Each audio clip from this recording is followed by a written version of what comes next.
Negan and Maggie's relationship evolved despite their storied past? Well, I think we know how the relationship started. um, and it's kind of been in this place for a long time. You know, it's Maggie wants to kill Negan and she hates him, and then I guess it evolved to where, well, she figured out a way to maybe use him to get something that she wanted, her son, for instance. But I think now we have evolved into a place where they have figured out that they need each other, and they're the closest they have to family. That each other are, they're the ones that they can count on. And I think that realization this year is going to make people laugh. It's going to make them cry. But it's a whole new relationship. When we were stepping into whole new ground, which is kind of the most exciting part of the season, is how this relationship is evolving. Yeah. Lauren, we saw Maggie make the decision to let Herschel go last season. What is their relationship this season, and what is her mindset heading to season 3? So at the end of last season, we saw a really difficult decision for Maggie in seeing that Herschel needed his own agency, even in a moment that I think is very difficult for a parent to let go.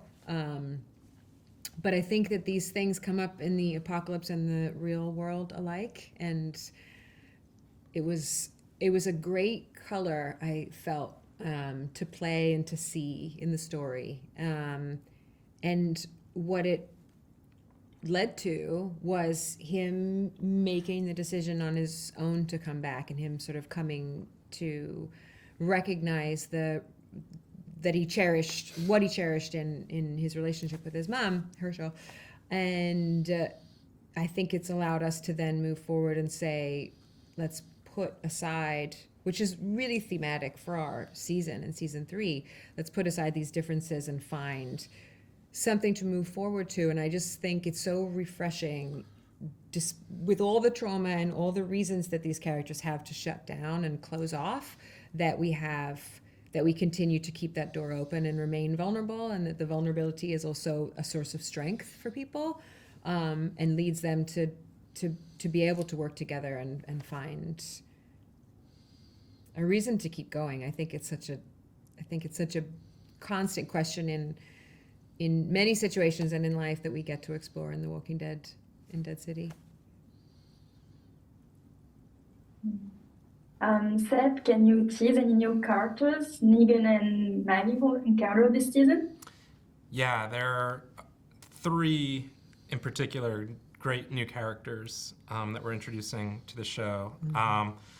2 of them I really, in the writer's room, we envisioned as, to some extent, cautionary tales of who Maggie and Negan could become. So there's Dillard, who owns this bar, or has sort of squatted in this bar, but he's completely alone, so alone that he has made friends with 2 walkers that he's brought in. And he's been alone for the last 10 years, and Negan starts this season wanting to be alone, wanting to sort of completely abandon all other people. And so to some extent, Dillard is, okay, Negan, this is what could happen to you if you do this. And Renata is this leader of her small community, her family. And, Dillard, played wonderfully by Jimmy Simpson. I forgot to mention all that. Renata, played wonderfully by Amy Garcia, is to some extent a cautionary tale for Maggie, because Renata, she has this.